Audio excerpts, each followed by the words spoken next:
Pompeii thrived as one of the most vibrant jewels of the Roman world, where life pulsed in every corner of its streets. Merchants shouted about fresh fish brought from the Bay of Naples. Bakers sold bread still warm from clay ovens.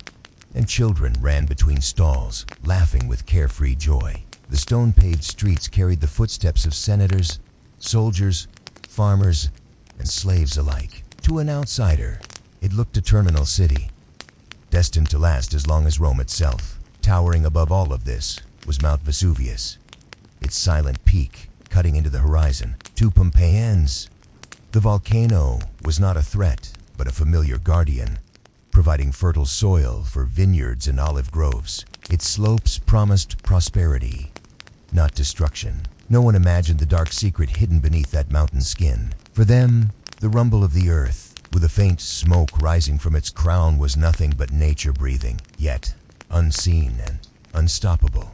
Magma churned below, preparing to change their laughter into screams. What made Pompeii special was also what sealed its fate. Its closeness to a volcano that gave, and in time, would take everything away. The culture of Pompeii reflected the brilliance of Rome itself. Mosaics sparkled on villa floors. Painted frescoes depicted myths of gods and heroes, and amphitheaters echoed with roars of spectators watching gladiators fight for glory. Wealthy patrons held feasts where wine flowed like water. Musicians played lutes, and poets recited verses about love, war, and destiny. The city wasn't just surviving, it was thriving, a microcosm of Rome's ambition and decadence. Even common citizens shared in the luxuries. Public baths offered steaming rooms to gossip in. Markets overflowed with goods from across the empire, and taverns filled with laughter well into the night. Yet this beauty, this sense of invincibility, was fragile. Beneath the art and spectacle was a silent countdown they could not hear. The irony was cruel. Pompeii's greatest treasures, the frescoes, the amphitheaters, the homes of marble and stone, would not be remembered for their beauty while alive. They would be remembered only because the ash preserved them in death. What they thought immortal culture would become a frozen tomb, a museum of a moment when time stopped. Pompeii's glory was its tragedy.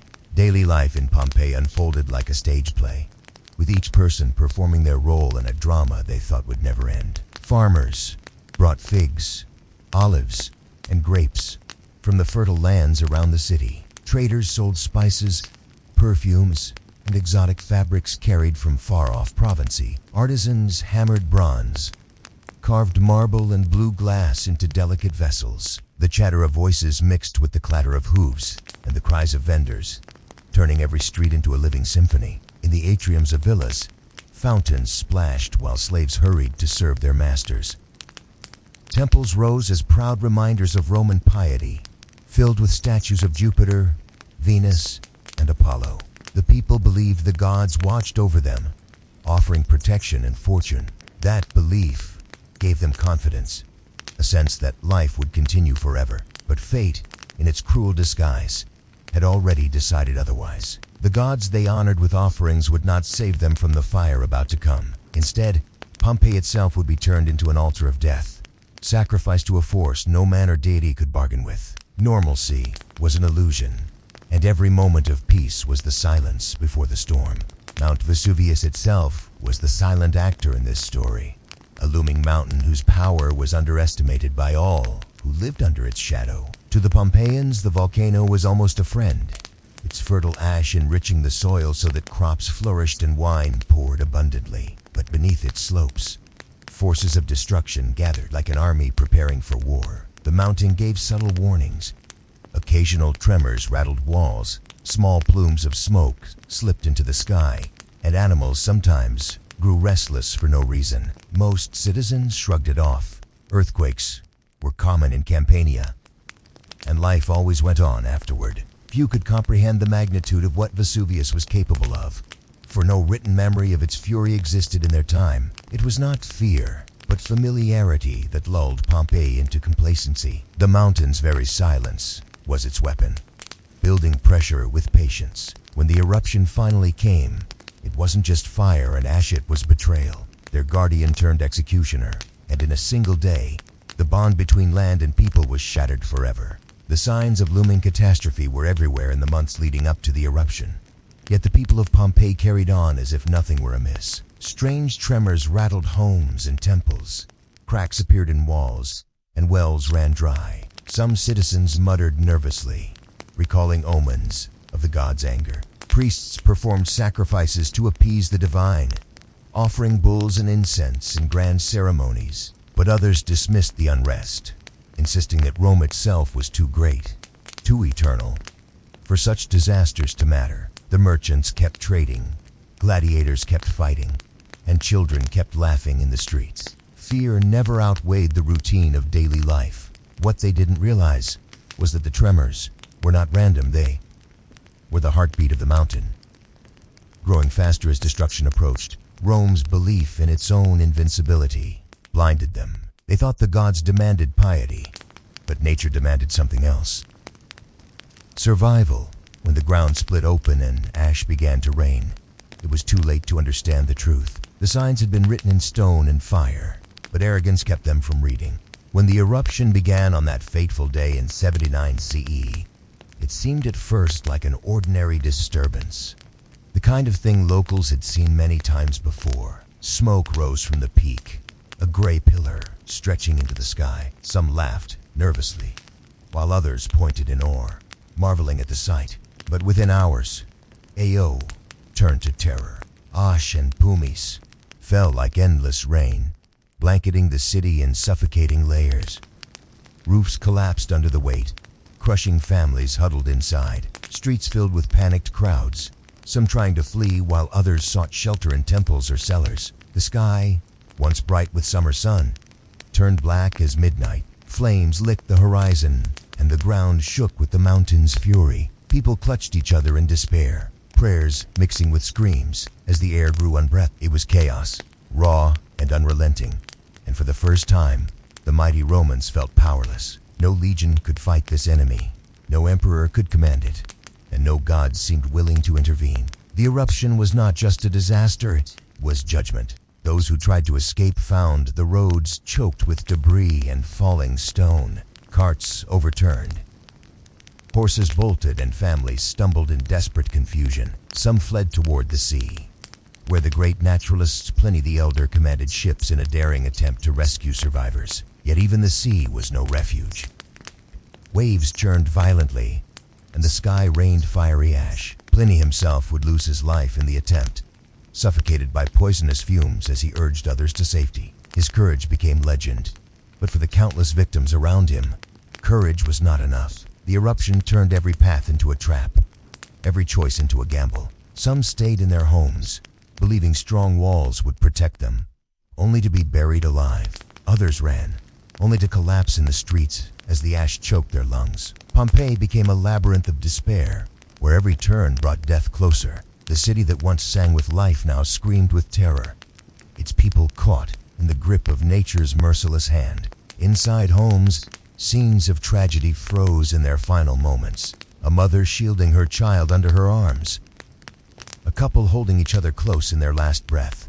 Slaves and masters alike reduced to the same desperate humanity. Frescoes had once told stories of gods, now looked down upon real stories of human fragility. Kitchens lay abandoned with loaves still in the oven.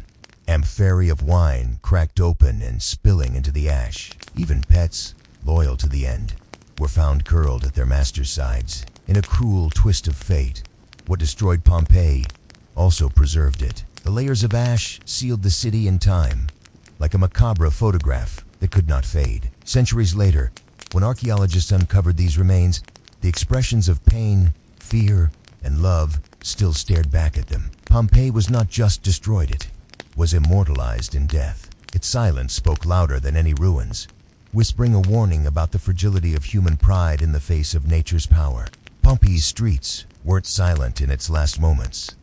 They were chaos frozen in time. Families clutched each other while ash piled up around their feet, choking the air. Merchants dropped their goods mid-sale, leaving scales, coins, and amphorae of wine scattered as if they'd only stepped away for a moment. Dogs barked wildly.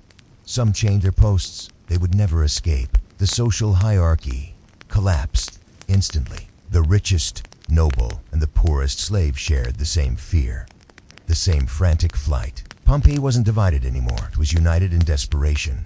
A city caught in the grip of unstoppable doom. One of the most haunting legacies of Pompeii is its graffiti. Carved into walls were insults, jokes, and declarations of lover desults that outlasted empires. One scroll mocks a rival. Another declares affection for a lover. Another celebrates a political candidate. These weren't meant to be eternal, yet the ash preserved them better than marble statues. To us, they are voices reaching across 2,000 years. They remind us Romans were as human as we, are petty, playful, passionate. Ironically, what seemed fleeting became permanent, while monuments crumbled. Pompeii's graffiti is the city's truest diary, casual yet immortal. When the eruption worsened, many fled toward the sea, believing salvation waited there. But the harbor became a trap. Volcanic debris choked the waters. Pumice rained from the sky, and winds lashed ships until they capsized. Some victims were discovered curled together on the beach, staring helplessly at waves turned black with ash. The ocean, usually Pompeii's path to trade and prosperity, betrayed them in their hour of need. Surrounded by fire on land and boiling seas on the other, Pompeii became a prison. There was nowhere to run, no horizon that promised survival, only death closing in. Inside Pompeii's homes, scenes of heartbreak played out quietly. Families rushed to gather treasures, silver cups, gold jewelry, lucky amulets believed to ward off evil. Archaeologists later found these items clutched in skeletal hands, showing people tried to protect not just their lives but their identities. But possessions proved powerless in the face of ash and fire. Coins and charms couldn't shield anyone. What once defined status became relics of futility. These objects speak louder now than they did then, not as treasures, but as desperate reminders of the final hours of life interrupted too soon. Among the ruins, plaster casts preserve people's final gestures.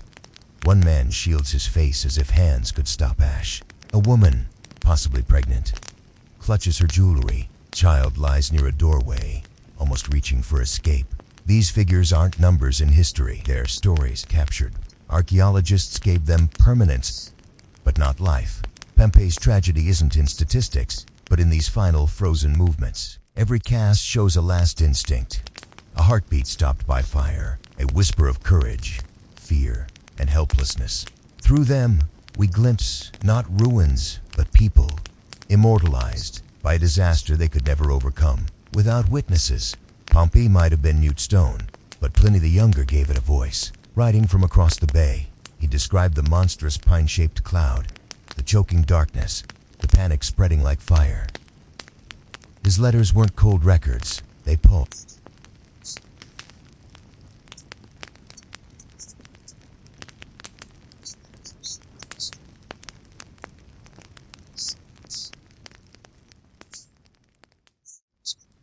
His words remind us that storytelling is survival. Tooth and memory can escape even when bodies can't. Through Pliny, Pompeii still breathes in ink and paper. Walking Pompeii's streets today feels surreal. The ruts of carts still cut into cobblestones. Frescoes splash color across villa walls, and carbonized loaves of bread sit in ovens. Taverns display dice on tables, as if gamblers might return at any moment. It feels less like ruins, more like a world paused mid-sentence. Tragedy preserved what time should have erased. In Pompeii, we see the texture of daily life. People laughing, arguing, cooking, and gossiping.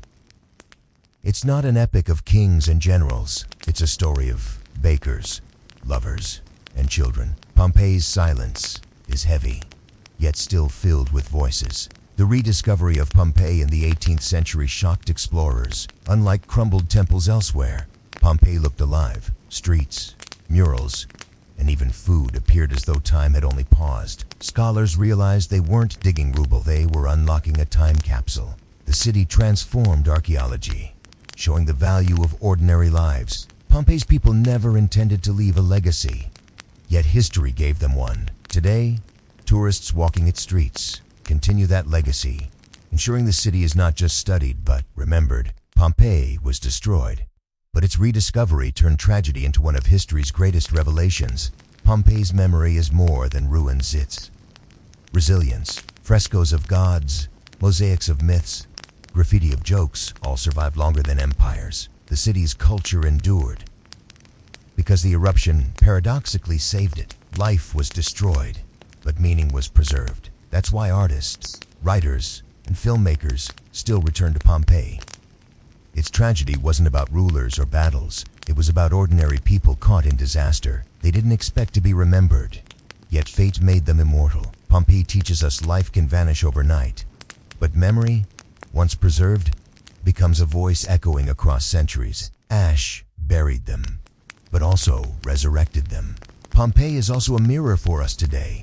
Imagine our own cities frozen in catastrophe phones, laptops, fast food wrappers, graffiti, and selfies uncovered by future archaeologists. Just as Pompeii's bread and graffiti fascinate us, our casual details might one day define us. Pompeii warns us that nature can rewrite history in a single day, but it also reminds us the ordinary can become extraordinary when preserved. The people of Pompeii never chose immortality, but they achieved it. Their ash-lit city whispers not only of death, but of life and of the fragile beauty we all risk forgetting. The day began like any other in Pompeii. Markets buzzed with chatter, bakers worked their ovens, and families went about their lives under the looming shadow of Mount Vesuvius. People were so used to the mountain that they barely noticed the faint tremors shaking the ground. Dogs barked nervously, wells bubbled oddly, and birds scattered. But most brushed it off. Life continued, as if the earth itself wasn't about to change everything forever. Little did they know, time was counting down to the moment when their entire world would vanish. The ordinary became extraordinary in a single, terrifying day. Mount Vesuvius had been quiet for centuries, so quiet that people forgot it was a volcano at all. Its fertile soil gave them vineyards, olive groves, and rich harvests. The mountain was more blessing than curse in their eyes. Yet deep inside, pressure built up, magma rose, and the earth's fury brooded silently. On that fateful morning, the first rumblings became too strong to ignore. Tiles cracked, animals fled, and smoke began to spiral into the sky. Some looked up in awe, others in dread, but no one could have imagined a scale of destruction that was seconds away. At first, the eruption seemed almost beautiful. A towering column of ash and fire shot into the sky, glowing red against the daylight. People gathered in the streets, staring in shock, not realizing the danger. They saw sparks, like lightning crackling within the cloud, heard thunder without rain, and felt the ground quiver under their feet. Many thought it was the gods sending a message, a warning they couldn't understand. Then the ash began to fall, lightly at first like gray snow, coating roofs and roads. That's when panic set in. The beauty of nature transformed into horror. As the hours passed, the sky darkened into night. Ash thickened the air until it was hard to breathe. People tied cloth around their faces, grabbed children, and ran blindly through the streets. Shops were abandoned mid-sale, tables left with food untouched, doors slammed shut, but no house, no wall could truly protect them. Roofs began to collapse under the weight of falling debris. Fire sparked where embers landed, adding smoke to an already suffocating sky. Pompeii was no longer a city. It was a maze of fear. Every street echoed with screams, prayers, and desperate footsteps. Not everyone chose to flee. Some believed staying indoors was safer than venturing out into the chaos. Families huddled together, clutching valuables, whispering to their gods for mercy. Priests lit incense and offered sacrifices, hoping divine intervention would spare them. But ash poured through cracks and ceilings, and the air grew hotter with every minute. Soon, breathing itself became a struggle, lungs burning with every gasp. In the silence between crashes of collapsing buildings, people could hear the steady rain of volcanic roca, deadly reminder that there was no escape, only Meanwhile, outside the city, roads clogged with refugees, farmers, merchants, slaves, and nobles, all mixed together, their class distinctions erased by survival. They carried whatever they could: jewelry, tools, even household gods tucked under arms. The elderly slowed the young carried the weak, and everyone's eyes were wide with terror. Some looked back at Pompeii, their home, swallowed by a monstrous cloud that grew taller by the minute. The mountain that had fed them for generations now turned predator. Even miles away, Ash followed, settling on fields and villages alike. Nature's fury didn't stop with ash. Then came the pyroclastic flows. Walls of burning gas and debris racing down the slopes at terrifying speeds.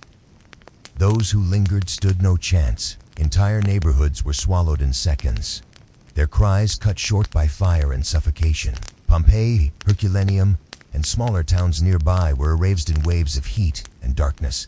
To witness it would have been like seeing the end of the world itself, sky black, ground shaking, air filled with poison. For those trapped within, every choice was fatal. Time truly stood still as the city turned to stone. What made Pompeii's tragedy haunting is how it froze life in place. Archaeologists later found loaves of bread still in ovens, coins scattered on floors, and pets curled beside their masters.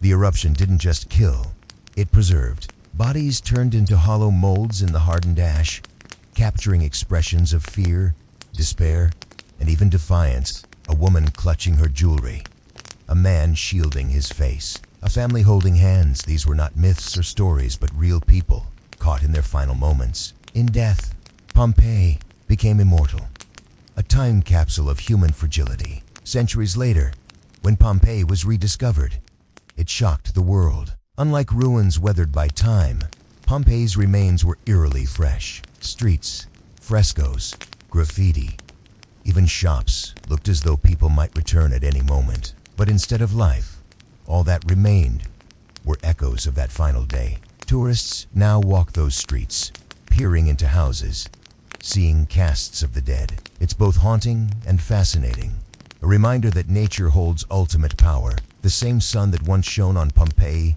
now shines on its ghosts, preserved by tragedy, teaching lessons about MP. Pompeii is more than just a tragedy, it's a mirror. It shows how fragile civilization is, how quickly normal life can be erased. The laughter of children, the bargaining in markets, the prayers at temples, all silenced in a single eruption. Yet it also shows resilience. The city lives on, not through survival, but through memory. Each visitor, each story told, keeps Pompeii alive in a new way. The daytime stood still in Pompeii wasn't the end, but a beginning of eternal remembrance. Ash buried them, but history uncovered them, ensuring they would never be forgotten.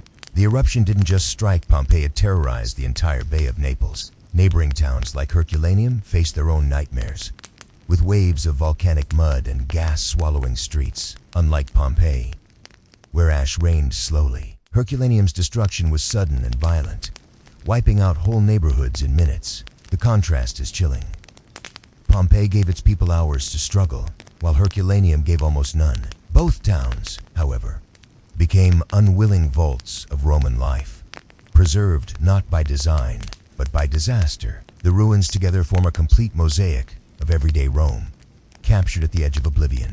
One fascinating discovery in Pompeii is the sheer number of preserved meals. Bakers' ovens still held loaves of bread, carbonized but recognizable. In kitchens, pots of lentils, olives, and fish sauce were left half repaired, frozen mid-cooking. These details tell us Pompeii wasn't wealthy. Marble alone, it was ordinary hunger and comfort. Hooch like oars, people argued over dinner, fed children, and seasoned food with herbs from backyard gardens. That night, meals turned into memorials. The eruption transformed breakfast into history, reminding us that what seems unremarkable today may one day become the most priceless evidence of our humanity. Temples across Pompeii were no safer than homes. Worshippers rushed to the sanctuaries of Jupiter, Venus, and Apollo, desperate for divine protection. Some archaeologists found skeletons near altars, suggesting people clung to gods until the final moments. Incense burners, offering bowls, and statues were buried alongside them. The irony is striking. Temples designed as houses of eternity collapsed under the same ash as taverns and markets. Faith offered comfort, but not survival. Yet in another sense, it worked. The gods of Pompeii were preserved with their people, frozen in devotion, forever part of the city's story. Pompeii was also a city of entertainment. Amphitheaters hosted gladiatorial combat, theaters staged plays, and taverns buzzed with dice games and drinking songs. On the day of the eruption, all of this halted. Imagine laughter echoing in a bar, then silenced by thunderous roars from Vesuvius. Archaeologists uncovered amphorae of wine spilled mid-pour, dice still resting on tavern tables, as if waiting for players to return. The interruption is haunting. Pompeii's leisure was never finished. It was paused eternally. In Tatpos, we see ourselves, reminded that joy can vanish in an instant, leaving only shadows of what once was. Children's presence in Pompeii is especially heartbreaking. Excavations revealed small footprints, tiny sandals, and toys left behind. Dolls made of cloth, wooden carts, and carved animals were found near bodies of the young. These fragments show childhood wasn't absent in Roman times. It was vivid, playful, and innocent. The tragedy is sharper because we recognize it so easily. Every toy tells of laughter that once filled courtyards. When ash rained down, those giggles stopped forever. Pompeii's children remind us that disasters don't just erase cities, they erase futures. They are the silent voices that echo loudest through time. Animals also suffered.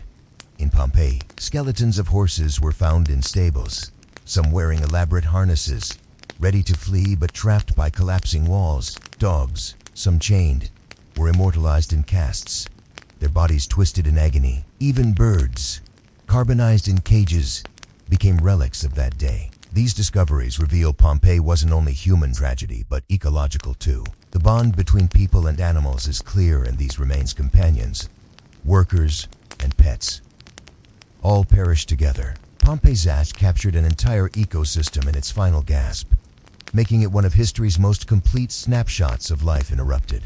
The sounds of Pompeii's last day can still be imagined. The roar of the mountain, screams in the streets, collapsing roofs, and the hiss of ash hitting water. In that terrifying symphony, silence must have felt unbearable. Sevius wrote of eerie pauses, moments when the volcano seemed to hold its breath before exploding again. For Pompeii's people, every pause was false hope. They may have thought the worst had passed, only for the mountain to unleash more fury. The unpredictability of Vesuvius was its deadliest weapon. It killed not only with ash, but with false comfort. Many bodies were found in underground vaults, where people sought refuge. They believed basements and cellars would shield them from falling debris, but instead, these spaces turned into traps, filling with toxic gases that suffocated anyone inside. Archaeologists uncovered families huddled together in these dark chambers, faces buried into arms, as if trying to block the inevitable. These vaults show both human resourcefulness and vulnerability. People sought safety with the tools they had, but against a volcano, walls and ceilings offered little. Pompeii's basements became tombs, where the illusion of shelter sealed their fate. What makes Pompeii unforgettable is its mix of ordinary and extraordinary. One moment, it's a bakery with burnt loaves. The next, it's a temple of Venus with fallen statues. You can trace love letters scratched into walls, then step into an amphitheater where gladiators once fought. This collision of daily life and epic destruction is what makes Pompeii timeless. We don't just learn about emperors and politics, we learn about bakers, gamblers, lovers, and children. Pompeii's tragedy was human, not imperial. It reminds us history is more than battles, it's the lives of people caught between them. Even now, Pompeii continues to surprise. New excavations uncover frescoes bursting with color, skeletons hidden in forgotten corners, and gardens with roots still intact. Every discovery reshapes the story. We thought we knew Pompeii, but each artifact reveals another layer. Its tragedy feels endless, not because of ash, but because its lessons keep Pompeii insists on being remembered, as if the city itself refuses silence. Its ruins don't just belong to the past, they demand our present attention. Walking its streets today isn't just archaeology, it's communion with a city that died but never left us. Pompeii was more than tragedy, was a cultural gem. The city had an artistic heartbeat, expressed in frescoes, mosaics, and statues scattered across homes and public spaces. Mythological scenes decorated villa walls, while taverns displayed crude yet funny doodles, mocking politicians or boasting of lovers. Art wasn't confined to elites. It flowed into everyday spaces. When the ash fell, it locked those colors into eternity. Centuries later, we still see their reds, blues, and golds. In Pompeii, art wasn't hidden in temples or galleries. It was woven into daily life, making the city a gallery that lived and breathed. Commerce thrived in Pompeii's bustling streets. Marketplaces sold olives, fish, grains, and exotic goods from across the empire. Ferry filled with wine-lined shops, while bakers prepared loaves in ovens still visible today. The economy was both local and global, linking Pompeii to Rome, Greece, and Egypt. When the eruption struck, stalls were abandoned mid scales, weights, and coins were left scattered, as if the market had only paused for lunch. Archaeology transformed these relics into records of trade. In Pompeii, we glimpse not only loss, but the pulse of an ancient economy suddenly silenced. Pompeii was also about leisure. Wealthy citizens lounged in gardens, reading poetry or sipping wine, while others gathered in taverns to gamble with dice. Public baths were social centers, where Romans debated politics, relaxed, and displayed status through conversation. The eruption interrupted these rituals, leaving cups, dice, and bath oils scattered across rooms. Leisure, once a symbol of culture, became a snapshot of fragility. Pompeii reminds us even the most ordinary joys games, drinks, gossip are treasures when preserved by disaster. These frozen moments invite us to reflect on how easily daily pleasures can vanish overnight. Religion shaped Pompeii's rhythm. Temples honored Jupiter, Venus, and Apollo. But household shrines were equally important. Small altars, painted with protective spirits, called lares, were found in kitchens and gardens, showing faith was intimate, not just public. On the day of doom, people turned to these gods with desperation. Offerings, incense, and statues were left behind as prayers went unanswered. Ash buried both devotion and disappointment. Centuries later, these shrines tell us Romans carried faith into every corner of their lives. Pompeii's gods may not have saved the city, but they ensured its spirit lived on. One of the most striking legacies of Pompeii is its graffiti. From political endorsements to crude jokes, these writings cover walls like ancient social media posts. One reads, "I was here." Another mocks a rival, while another celebrates a lover. It's raw, unfiltered humanity. Unlike monuments built to impress, graffiti was personal and fleeting. Itash preserved it better than marble. These scribbles outlived emperors, giving us voices of ordinary people long gone. Pompeii's graffiti shows us history isn't only about generals and senators, it's also about citizens who wanted their words to matter. Pompeii's amphitheater was a center of spectacle. Long before gladiators of Rome's Colosseum roared to life, Pompeii's arena hosted brutal contests. Thousands gathered to watch blood mixed with sand, cheering victories and mourning defeats. The amphitheater remains one of the oldest in existence. When uncovered, it looked almost ready for another show. On the day of the eruption, its seats fell silent, abandoned by fans rushing for survival. The amphitheater teaches us the line between entertainment and violence, and how easily laughter and cheers can fade into silence under the weight of catastrophe. The eruption didn't only kill it, reshaped landscapes. Rivers shifted, forests burned, and fields were smothered in ash. For years, the region was barren, unfit for farming. Survivors rebuilt elsewhere. But Pompeii's fertile soil eventually returned. Enriched by volcanic minerals, vineyards and orchards flourished again, proving that destruction can plant the seeds of renewal. Nature destroyed.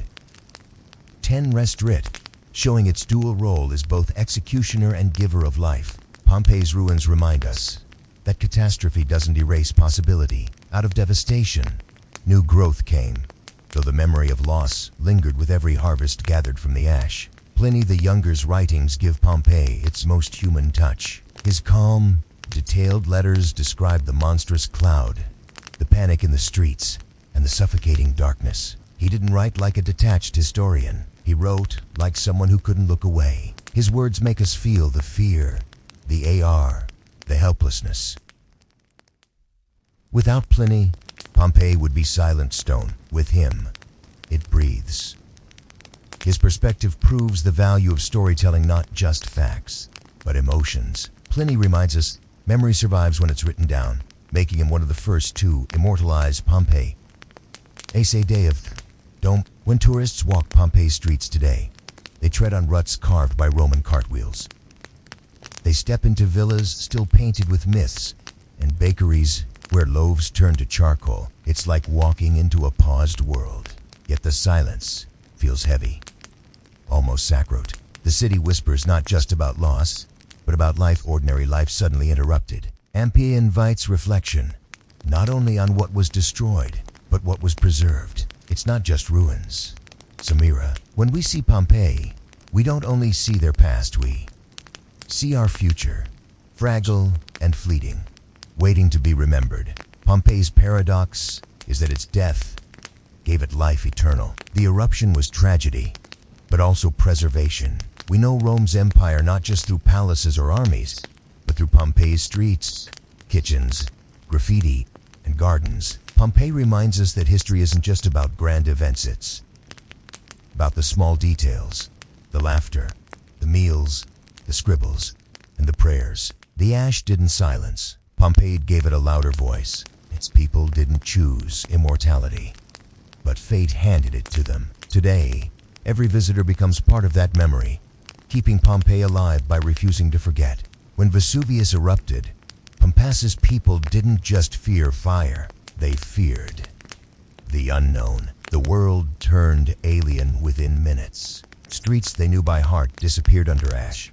Houses became unrecognizable, and familiar landmarks dissolved in smoke. For the citizens, every step forward was a gamble, walk into safety or straight into death. That psychological terror might have been even worse than the physical danger. To be surrounded by collapsing walls, falling ash, and choking air was one thing, but to know the world you trusted had betrayed you, that was true horror. Pompeii's fall was as mental as it was physical. Families faced impossible choices. Some tried to flee, carrying their possessions, silverware, coins, jewelry only, to collapse under the weight. Others abandoned everything, clinging only to loved ones. Archaeologists have found groups of skeletons, arms wrapped around each other in final embraces. These discoveries aren't just scientific data, they're snapshots of love, fear, and human connection. Pompeii reminds us that in the face of disaster, we cling to what matters most. Not riches, not titles, but each other. The city's tragedy endures because it captures this universe truth. When the end comes, the human instinct is to hold, not to run. Animals suffered alongside humans. Archaeologists uncovered plaster casts of dogs, horses, even birds caught mid-flight. One dog, chained to a post, struggled until ash froze its contorted body forever. These silent victims remind us that Pompeii wasn't only a human city, it was a living ecosystem. Horses pulling carts, livestock in pens, pets in homes, all were trapped. Their stories are rarely told, but their presence lingers in the ruins. Pompeii was a tragedy shared across species. It reveals how interconnected life was, and how disaster doesn't stop to ask who is master and who is servant in its path. Even as death spread, some clung to routine. Bakers kept working until it was too late. Loaves of bread preserved in ovens, where heat carbonized them into eternal relics. Traders left scales and weights medues. Shopkeepers dropped fatty, and scribes abandoned wax tablets. The eruption didn't allow for endings, it ripped lives mid-sentence. That's why Pompeii resonates so strongly today. It reminds us how fragile continuity is. What we think will last, our routines, our work, our creations can vanish in hours. Yet in that fragility lies the haunting beauty of Pompeii. Life preserved, not finished, but interrupted forever. Temples stood defiantly against the ash, but even sacred ground offered no escape. Statues of gods cracked, altars filled with debris, and sanctuaries collapsed. For a society that believed deeply in divine favor, the destruction must have felt apocalyptic. Imagine praying to Jupiter as ash fell like rain, only to watch his temple vanish under rubble. Faith couldn't shield the city, but it shaped how its people met their fate with prayers, offerings, and ritual. In their final moments, Pompeii's citizens revealed what humans have always done: look upward, even when the sky itself is falling down.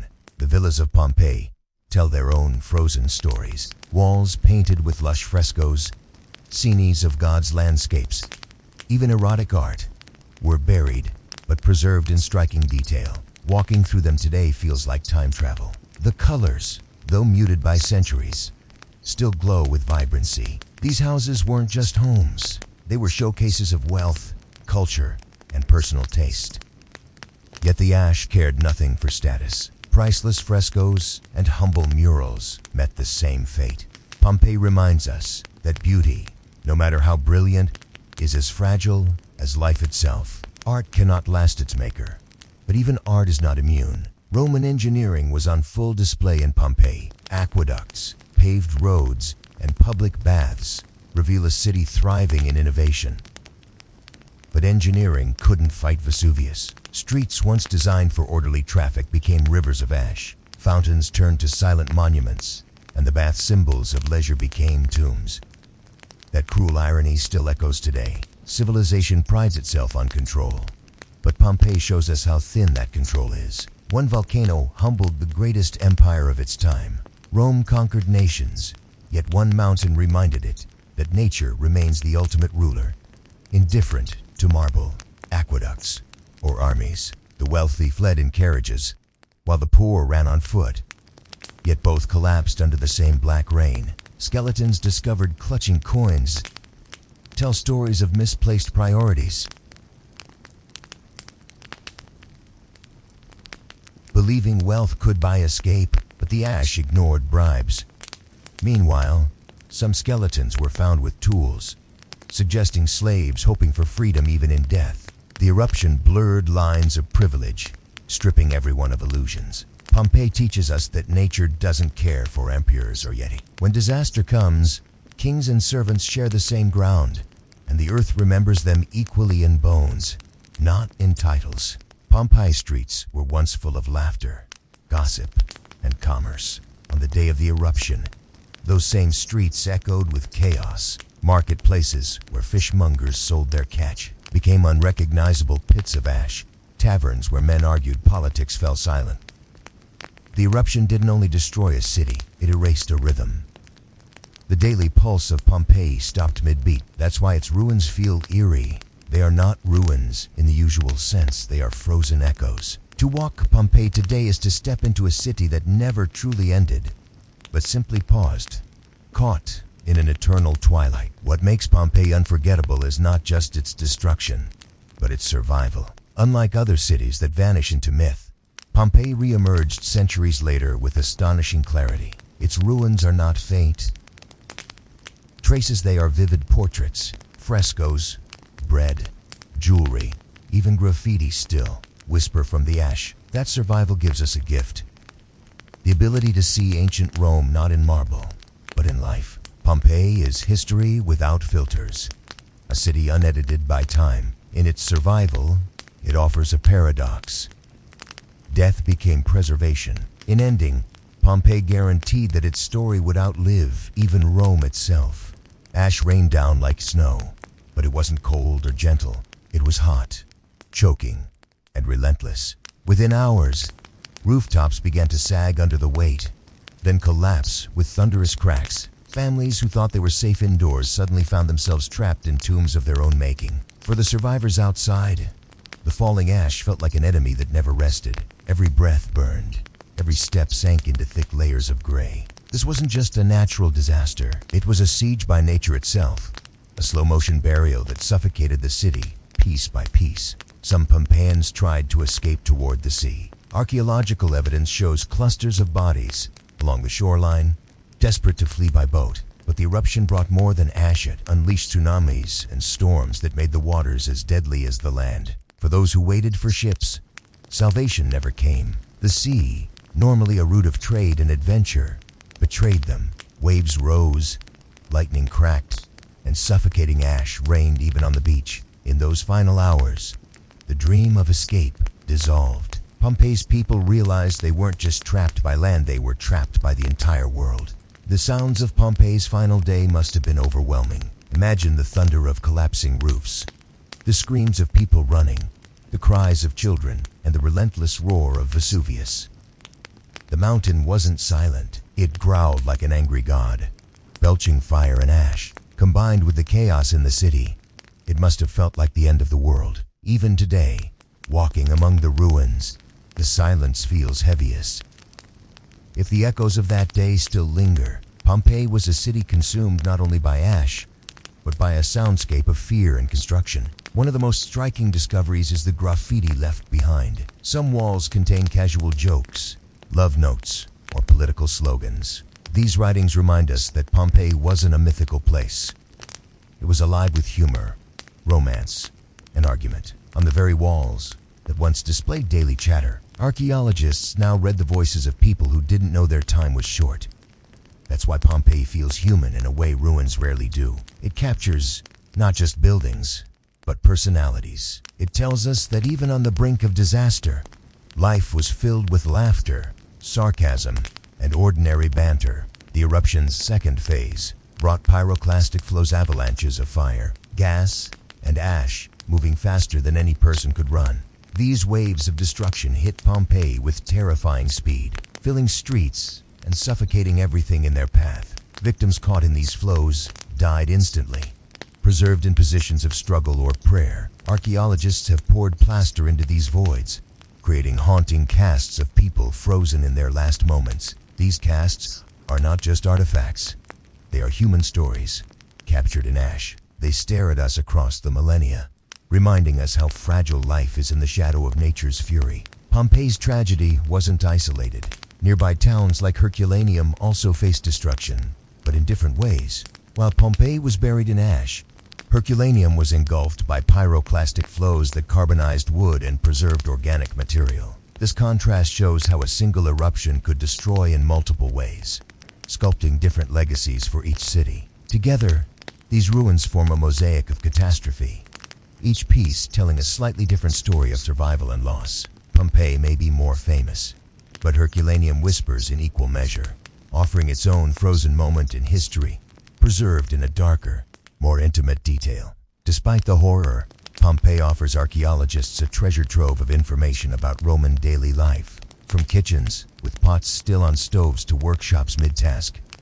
It shows us the ordinary with extraordinary clarity. It reveals what people ate, how they dressed, what they valued. It is history stripped of philismethy, vibrant, real.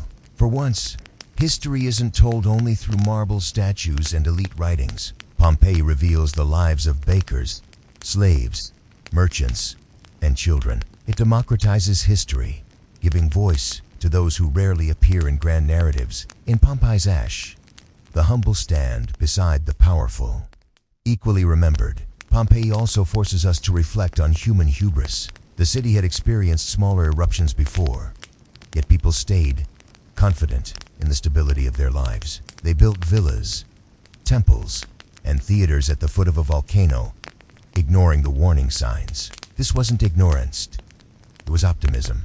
The same optimism that drives humans to build cities in flood zones or skyscrapers on fault lines. Pompeii is a mirror, showing how humans gamble against nature. Sometimes we win, sometimes we lose, but we always believe the gamble is worth it until, like Pompeii, the dice roll against us. The rediscovery of Pompeii centuries later was both thrilling and eerie. Farmers digging wells stumbled upon ruins, and soon excavations revealed entire streets. Imagine uncovering walls still painted with vibrant colors, or stepping into a room where fruit bowls sat waiting after 2,000 years. For 18th century explorers, it was like entering a ghost city. Pompeii became a window into the past, so vivid that it reshaped Europe's fascination with antiquity. Artists, writers, and historians were inspired by its haunting beauty. It wasn't just a city rediscovered, it was a reminder that time itself could be paused. Today, Pompeii draws millions of visitors, each walking its cobbled streets in awe. Tourists wander through villas, theaters, and baths, trying to imagine life before the ash fell. Yet no imagination can fully capture the shock of that day. The ruins speak in whispers, footsteps echo on stones where people once fled. Walls reveal colors painted by hands long gone, and plaster casts lie in haunting silence. Pompeii is not just history, it is a story, still alive. Its tragedy lives on, not as an end, but as a conversation between the living and the dead. When we walk through Pompeii today, one of the most striking details is the ruts carved into the streets by carts and wagons. These grooves etched deep into stone, speak of years of daily life deliveries to markets, journeys to temples, families going about their routines. The eruption froze not just people, but infrastructure. Roads stand as silent testimonies to traffic jams that never cleared, two voices that never finished conversations. Pompeii is alive in its details. It reminds us that cities are not only about buildings, but about movement, rhythm, and routine, the heartbeat of everyday life. The houses of Pompeii reveal a society obsessed with beauty. Even modest homes displayed frescoes, mosaics, and vibrant colors. Art wasn't reserved for elites, it was woven into daily existence. Dining rooms featured murals of gods and heroes, while courtyards boasted fountains with sculpted figures. These weren't mere decorations. They were statements of culture, identity, and aspiration. To step into a Pompeian home was to step into someone's dream of status, meaning. When the ash fell, these dreams were preserved like snapshots, showing us not just survival, but ambition, taste, and the need to leave a mark. Among the preserved items are loaves of bread, still intact after 2,000 years. They carry imprints from ovens and bakers' hands. It's astonishing food, so ordinary, yet now priceless. Imagine holding a loaf baked on the morning of the eruption, intended for a family that never returned to eat it. These remnants collapsed the distance between us and them. We eat bread, they ate bread. We work, they worked. Pompeii teaches that history isn't just about empires and battles, it's about breakfasts never eaten, chores never finished, and small routines cut short by fate. Pompeii also captures the darker sides of Roman life. Brothels, with explicit frescoes, showed the commodification of intimacy. Skeletons of slaves remind us of inequality and exploitation. In its ruins, Pompeii does not hide from us. It reveals everything, from luxury villas to cramped servant quarters. This honesty is unsettling, but also invaluable. It shows that history wasn't sanitized. It wasn't polished marble alone. It was messy, unjust, raw. Pompeii is a mirror of humanity in all its complexity, forcing us to look at both beauty and brutality, comfort and cruelty, side by side. The amphitheater in Pompeii predates Rome's Colosseum and gives us a glimpse into the spectacle culture of the Romans. Here, gladiators fought, crowds cheered, and blood mixed with sand. For Pompeians, entertainment wasn't a luxury, it was a cornerstone of social identity. To sit in those stone seats was to declare belonging to the city, to be part of the collective thrill of triumph and defeat. When the city fell silent, the amphitheater became a graveyard of echoes. Today, standing within it feels eerie, as if the ghosts of cheer still hang in the air, suspended forever in ash. The baths of Pompeii reveal another side of Roman life: community. These weren't just places to wash, they were centers of socializing, gossip, and politics. Heated rooms, cold pools, and massage areas made them hubs of relaxation and conversation. When ash buried the baths, it captured more than architecture, it captured human connection. To imagine Pompeii's baths is to imagine laughter bouncing off tiled walls, whispers of intrigue, and the steam rising like fog. It reminds us, but even in antiquity, people sought relief from stress, a space to connect and unwind. The baths showed the timelessness of human needs. Animals, too, left their imprint on Pompeii. Skeletons of dogs, horses, and even birds had been found, frozen in their final moments. Some were chained, others free, but all caught in the same tragedy as their human companions. Their remains remind us that disasters don't discriminate. Pompeii wasn't just a human city. It was a shared ecosystem of creatures living side by side. The preservation of animals adds another layer to the narrative, reminding us that catastrophe ripples across every form of life. It wasn't just humans who lost their world that day, it was an entire community of beings. The eruption also revealed Pompeii's resilience. Before the final blow, evidence shows that the city had rebuilt after earthquakes. Pompeii was not. Postivet adapted, repaired, and thrived again and again. This resilience makes its destruction more poignant. The people believed they attained disaster, only to face one that could not be tamed. The ruins remind us that resilience is not invincibility. Even the strongest cities can fall, yet their rebuilding efforts tell us something inspiring. Humans always rise after devastation, always try to reclaim normalcy until nature decides otherwise. Pompeii is tragedy, but also persistence. Artifacts in Pompeii also reveal connections beyond Italy. Imported goods like Egyptian scarabs and Greek pottery show how globalized the Roman world was. Pompeii wasn't isolated. It was plugged into a network of trade stretching across continents. Its destruction, then, wasn't just a local loss. It rippled across economies and cultures. Merchants waiting for Pompeii's shipments were left empty-handed. Trade routes shifted. Pompeii's fall was a small thread pulled from a vast web, reminding us that cities don't exist alone. They are nodes in a bigger story. And when one collapses, many others feel a tremor. Perhaps the most haunting element of Pompeii is how ordinary it all was. People weren't preparing for war or grand events. They were shopping, cooking, working. Life ended mid-sentence. This ordinariness makes Pompeii unique. It wasn't destroyed at its peak of triumph or despair, but in the middle of routine. That's why it resonates so strongly. It shows us how fragile our routines are, how quickly a normal day can turn into a catastrophe. Pompeii is powerful not because it was extraordinary, but because it was ordinary, caught in a disaster that preserved its humanity forever.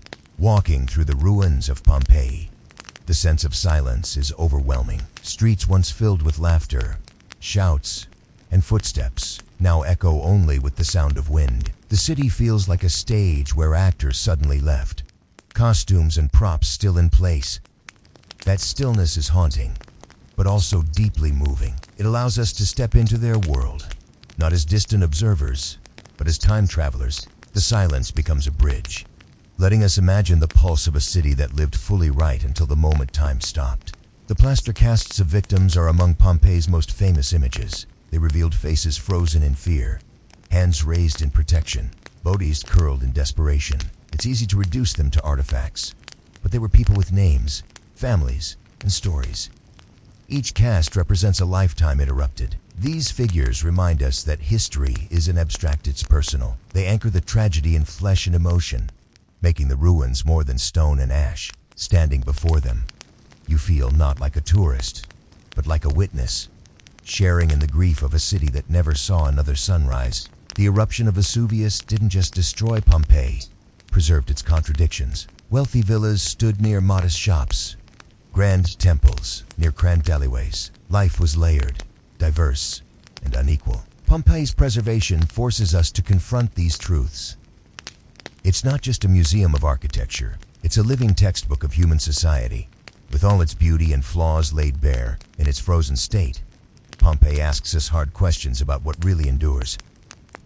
Wealth, power, or the small details of everyday life that whisper louder across centuries than monuments ever could. One of Pompeii's most intriguing discoveries is graffiti. Scribbled on walls are messages of love, insults, jokes, even political slogans. These writings prove that human expression transcends time. People wanted to be heard, to leave a trace, even if only on plastic. Reading them today feels intimate, as if the writers are whispering across millennia. It's proof that technology changes, but the urge to speak, to joke, to declare, never does. Graffiti makes Pompeii not a relic, but a conversation unfinished, still ongoing, still alive. History is not silent. It just needs the right walls to speak from.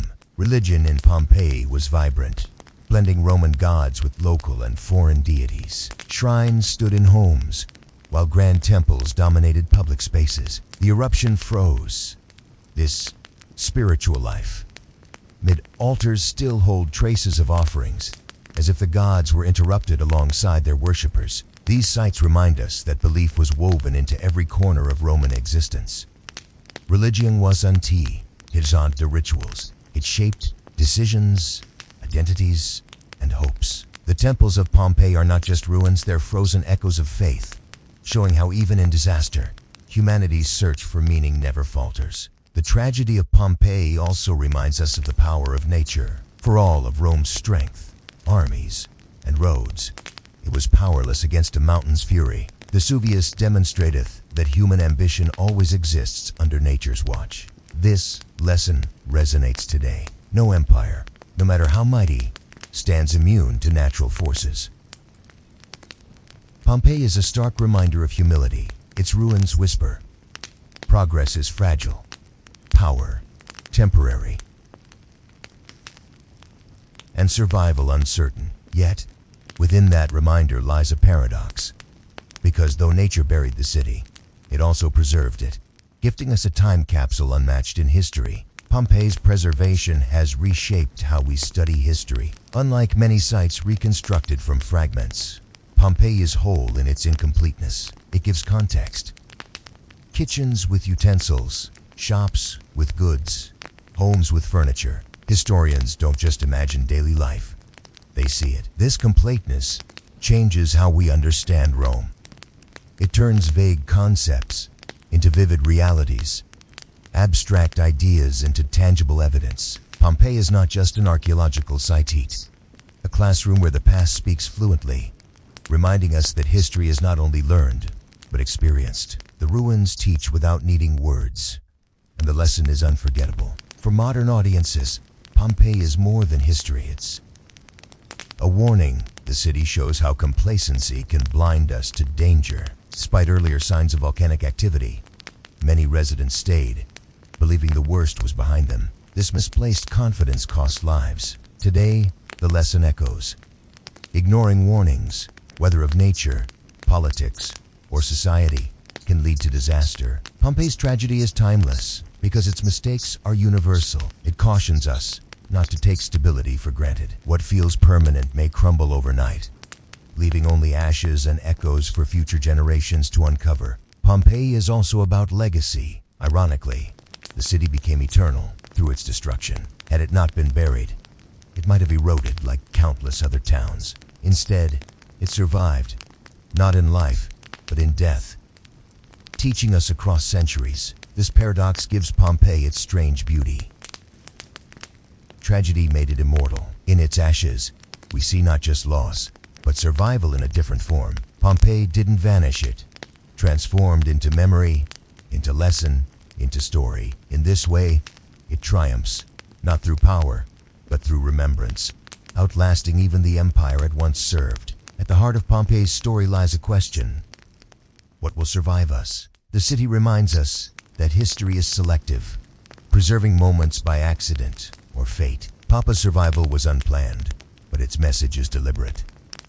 The ordinary matters. What we leave behind isn't always the grandest, but the most human. Bread, graffiti, pets, laughter all endures, echoes louder than politics or wars. Pompeii forces us to reflect. When our time ends, what fragments of our lives will remain? What stories will strangers tell when they walk our ruins centuries from now? When we talk about Pompeii, we often focus on the moment of destruction, but the story didn't end in 79 AD. The rediscovery of Pompeii centuries later was itself an adventure. Farmers digging wells stumbled upon buried walls, and explorers realized they had uncovered something extraordinary. Slowly, with picks and shovels, the city re-emerged from the ash, like a ghost returning to daylight. The rediscovery captured Europe as machinasian. Scholars, artists, and even kings rushed to see the ruins. Pompeii became not only an archaeological site, but a cultural sensation, inspiring paintings, novels, and a new wave of fascination with Rome. The rediscovery also changed archaeology itself. Before Pompeii, excavations were often chaotic treasure hunts, focused on shiny objects. The Pompeii demanded a different approach. Its sheer completeness forced archaeologists to think about context, about how artifacts fit into daily life. A pot wasn't just pottery, it was part of a kitchen, part of a family's routine.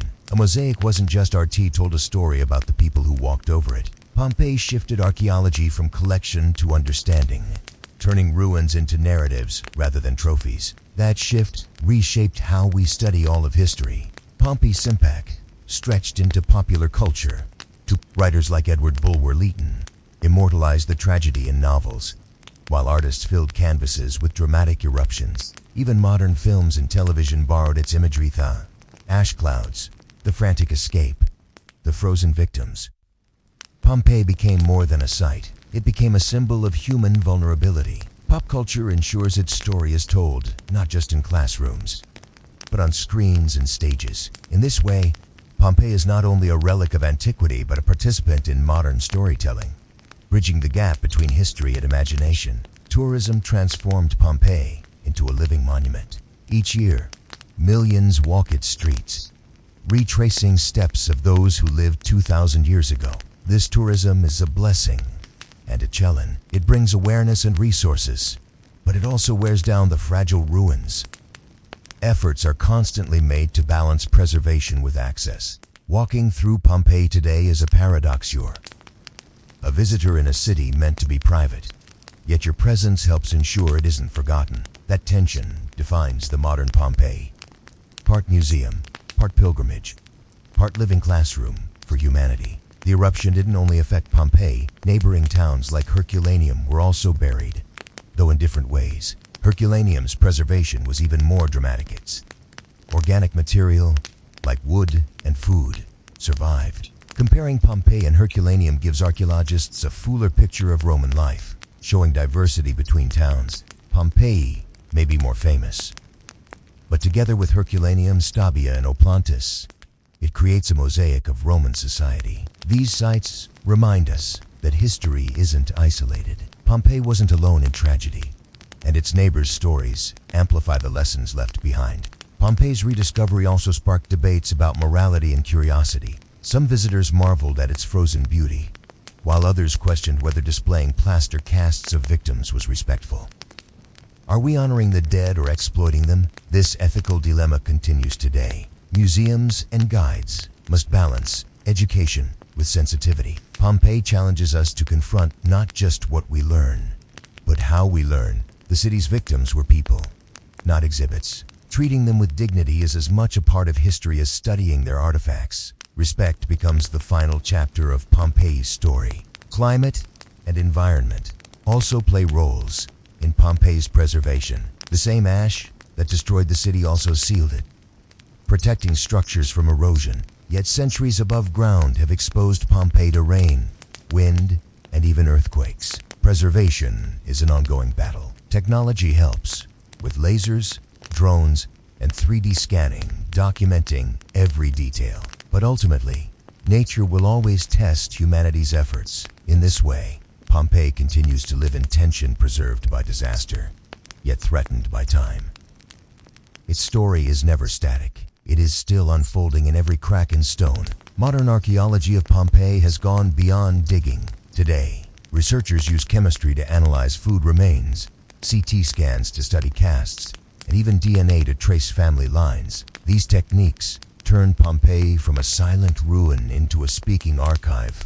We learn what people ate, what diseases they carried, even how they were related. It's not just about walls and roads anymore. It's about lives, intimate and real. Pompeii proves that science and history together can resurrect voices long thought lost, offering new perspectives on an old tragedy. Pompeii's ruins also force us to ask about memory. Why do we preserve some sites and forget others? Why is Pompeii iconic while other towns remain obscure? The answer lies partly in drama's destruction was sudden, total, and visually unforgettable.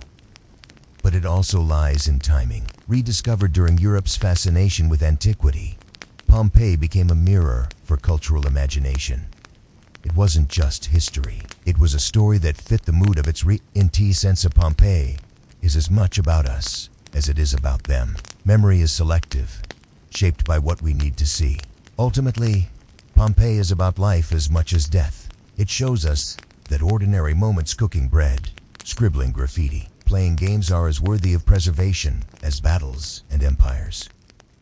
The eruption ended lives, but it gave us a record of living in astonishing detail. Pompeii reminds us that history isn't only about kings and generals. It's about bakers, children, lovers, workers, the countless voices that usually vanish. In freezing those voices, Pompeii ensures they're not lost. Their lives continue to echo, teaching us that humanity's truest legacy is in its everyday stories.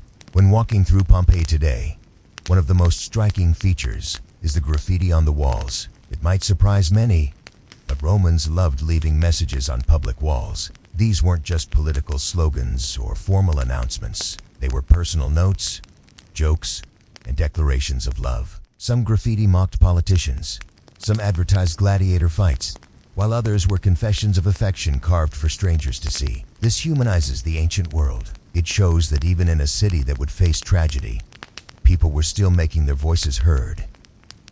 In the most casual ways, Pompeii's became their social media feed, a stream of humor, pride, and daily chatter frozen for us to read centuries later. The graffiti also gives us direct insight into Roman literacy. Not everyone could write, but more people than we might assume left messages. Some inscriptions are misspelled, suggesting everyday citizens, not scholars, were behind them. Others are clever poems or insults, revealing the sharp wit of their creators. For archaeologists, this graffiti is priceless because it bypasses official histories written by elites. Instead, it captures the authentic voices of ordinary people.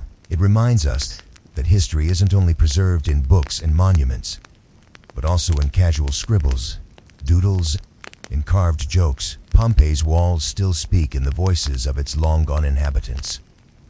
Another fascinating discovery in Pompeii is the abundance of bakeries. Archaeologists have uncovered entire bakeries with grinding mills, ovens, and carbonized loaves of bread. In one bakery, loaf was found with the baker's stamp still intact.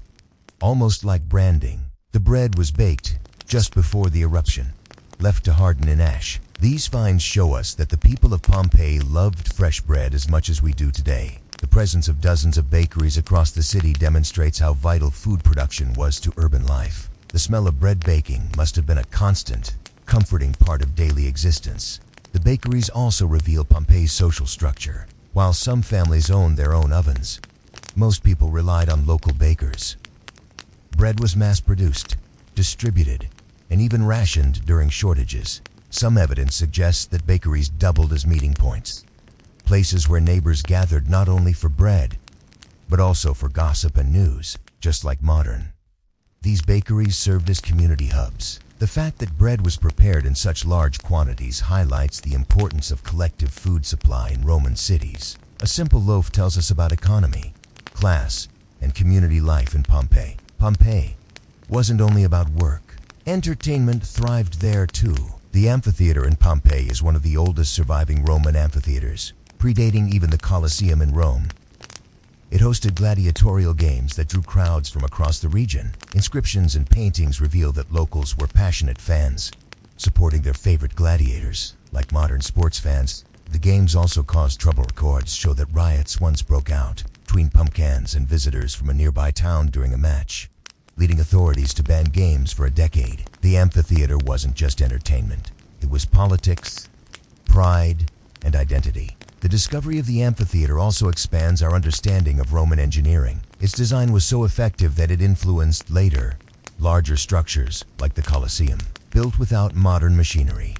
Its arches, staircases, and seating arrangements were feats of architecture. For Pompeians, though, it wasn't about engineering. It was about excitement, rivalry, and spectacle. Standing inside the ruins today, you can almost hear the echoes of cheering crowds, the clash of weapons, and the tension of life or death contests. Entertainment wasn't a luxury in Pompeii. It was woven into civic life, uniting and dividing communities in equal measure. Pompeii was also a city of baths. Public bathhouses were scattered across its streets, serving as centers for relaxation, exercise, and socializing. These weren't just places to get clean. They were part of Roman culture. Citizens bathed, exercised, and discussed business in these spaces. The baths included heated rooms, cold pools, and intricate plumbing systems that revealed just how advanced Roman engineering was. For a modest fee, almost anyone could enter, making baths some of the most democratic institutions in Pompeii. They embodied the Roman idea that public life and private relaxation could merge in communal spaces. The baths also revealed Roman priorities. They invested heavily in hygiene and leisure, blending practicality with pleasure. Frescoes and mosaics decorated the walls, turning simple routines into artistic experiences. The baths reflected not just physical health, but also mental and social well-being. To the people of Pompeii, a trip to the baths was as much about connection as it was about cleanliness. Walking through their ruins today, you realize how advanced Roman water systems were. Pipes, aqueducts, and heating systems that wouldn't be matched for centuries. It's a reminder that Pompeii wasn't a primitive city. It was highly sophisticated. Pompeii's villas were another testament to wealth and artistry. Some homes, like the Villa of the Mysteries, contained stunning frescoes, but still amaze visitors. These paintings depict scenes ranging from mythology to daily life, preserved in vibrant color. The villa's frescoes are famous for their mysterious imagery, possibly tied to secret religious rituals. What's remarkable is how much care went into decorating walls, ceilings, and courtyards. Even in private spaces, art was everywhere. These villas remind us that Pompeii wasn't only functional, it was beautiful. Its citizens valued aesthetics, symbolism, and storytelling woven into their homes. Finally, Pompeii's villas also show us the contrast between rich and poor. While the wealthy lived in spacious, art-filled homes, poorer citizens lived in cramped apartments with fewer luxuries. Yet even the modest homes often had mosaics or small frescoes, suggesting that beauty mattered to everyone, regardless of status. This blend of inequality and shared values makes Pompeii deeply relatable. Just like today, people wanted comfort, art, and meaning in their lives. Whether in grand villas or humble dwellings, Pompeians left behind traces of their desires, ambitions, and creativity. The city was a microcosm of Roman society itself. One of the most surprising details about Pompeii is its bars and taverns, known as thermopylae. Archaeologists have uncovered dozens of these establishments with stone counters, built-in jars, and vibrant frescoes decorating the walls. These were not fancy restaurants, but neighborhood food stalls, where locals grabbed hot meals, drinks, or snacks on the go. Imagine a Roman version of street food culture, complete with chatter, laughter, and the smell of spiced wine. The frescoes often displayed the dishes served, almost like ancient menus, and many featured animals, gods, or playful imagery. These taverns remind us that Pompeii wasn't only about tragic diet, it was full of flavor and everyday joy. The popularity of thermopylae also tells us about Pompeii's lifestyle. Many homes lacked large kitchens, meaning people often relied on these establishments for meals. This made food vendors crucial to community life. Archaeological evidence shows a wide range of offerings, from beans and bread to seafood and wine. For poorer citizens, taverns were both affordable and social. They weren't just places to eat. They were community spaces where gossip flowed as freely as the drinks. Standing in the ruins of one today, with counters still intact, it's easy to picture the hustle of customers, the clatter of cups, and the banter of daily Roman life. Pompeii was also deeply religious, filled with temples, shrines, and household altars. The city honored many gods: Jupiter, Venus, Apollo, and even Egyptian deities like Isis.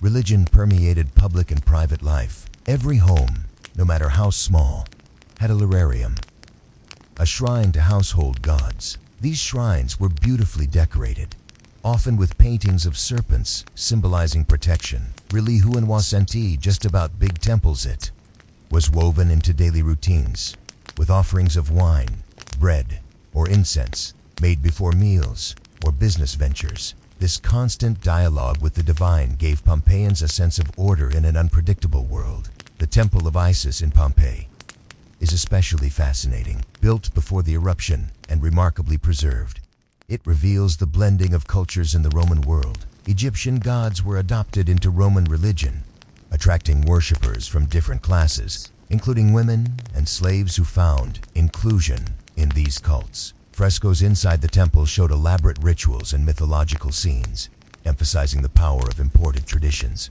For many visitors today, standing in the Temple of Isis feels like stepping into a bridge between civilizations. It proves that Pompeii was not isolated. It was part of a broader, interconnected Mediterranean culture. Another powerful aspect of Pompeii is its art. Frescoes, mosaics, and statues filled public spaces and private homes, from mythological battles to everyday scenes of markets and gardens.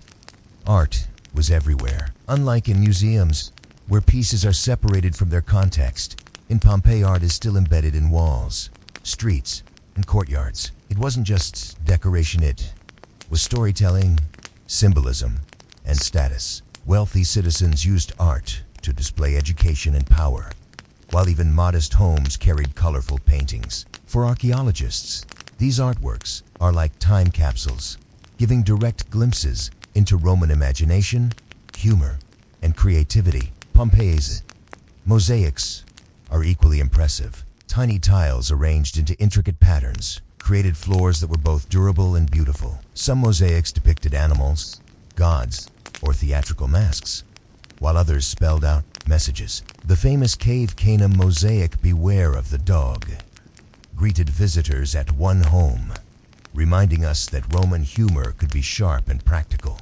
These mosaics still dazzle today with their craftsmanship. They were more than decoration. They turned homes into galleries and public spaces into shared canvases. Every step in Pompeii was a walk across art that told stories underfoot. What makes Pompeii remarkable is how ordinary and extraordinary mix seamlessly.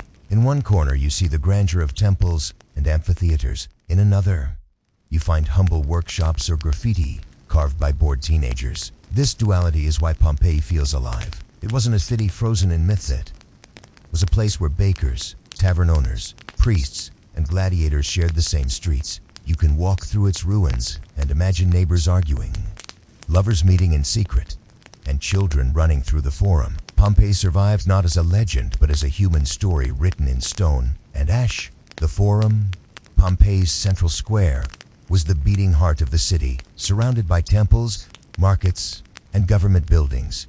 It was where decisions were made, justice was served, and goods were traded. The forum was always buzzing, a place where elites and commoners mingled. Its size and design reveal the civic pride of Pompeians. Here, religion, politics, and commerce merged into one daily performance of public life. Standing in the forum today, with Mount Vesuvius looming in the distance,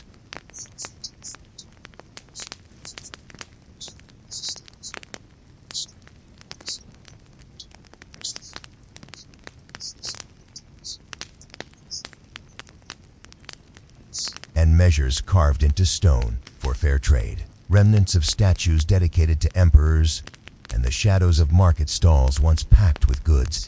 These fragments show us a city deeply involved in Roman networks of power and economy. Pompeii wasn't just provincial, it was connected, ambitious, and alive. The forum thus proved that, even in smaller Roman towns, the empire's spirit pulsed strongly. It was a microcosm of Rome's larger identity, scaled down yet fully vibrant.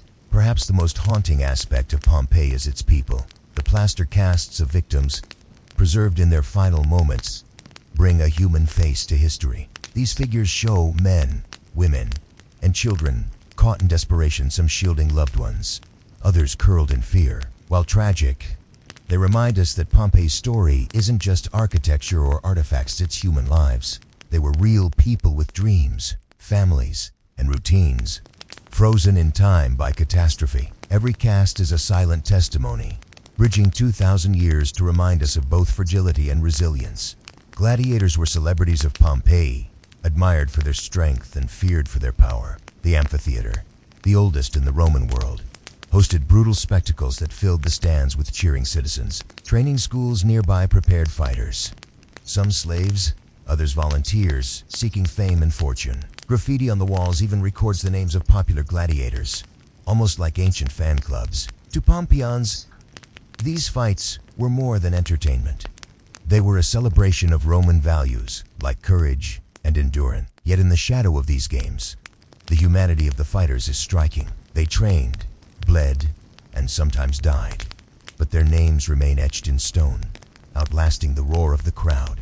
The amphitheater wasn't just about gladiators, it was also a political stage. Local leaders sponsored games to win popularity, feeding citizens both food and spectacle. The events became a way to show power, wealth, and generosity.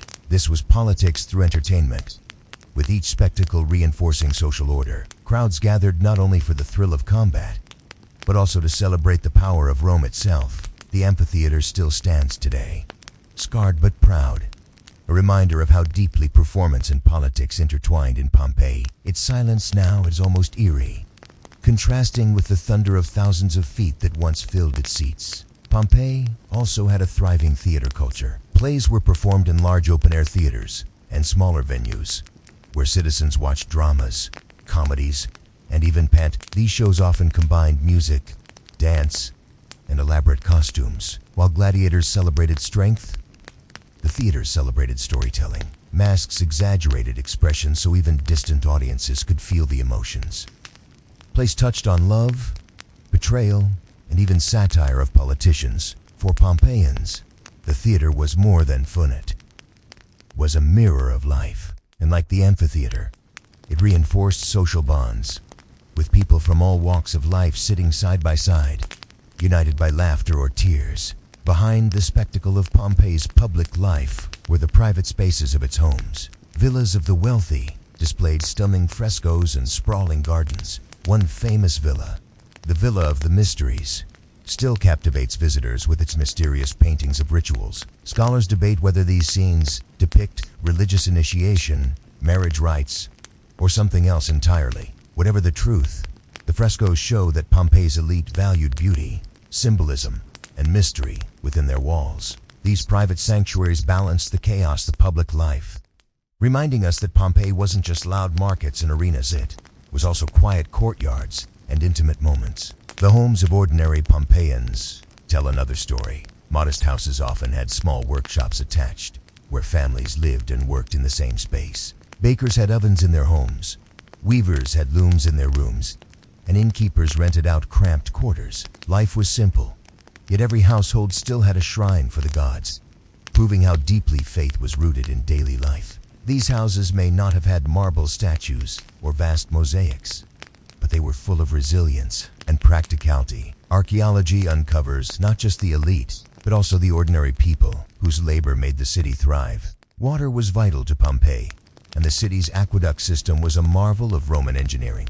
Public fountains dotted the streets, supplying clean water for drinking and cooking. Bathhouses, both luxurious and modest, relied on this steady flow.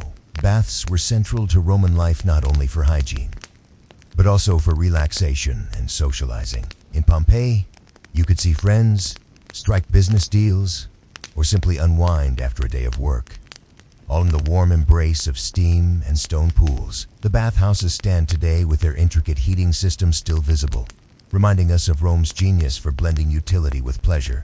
Graffiti scrawled across Pompeii's walls is one of the most human details we have. Messages range from political slogans to love notes, insults, and even jokes. One wall reads, "I don't want to sell my husband, not even for all the gold in the world."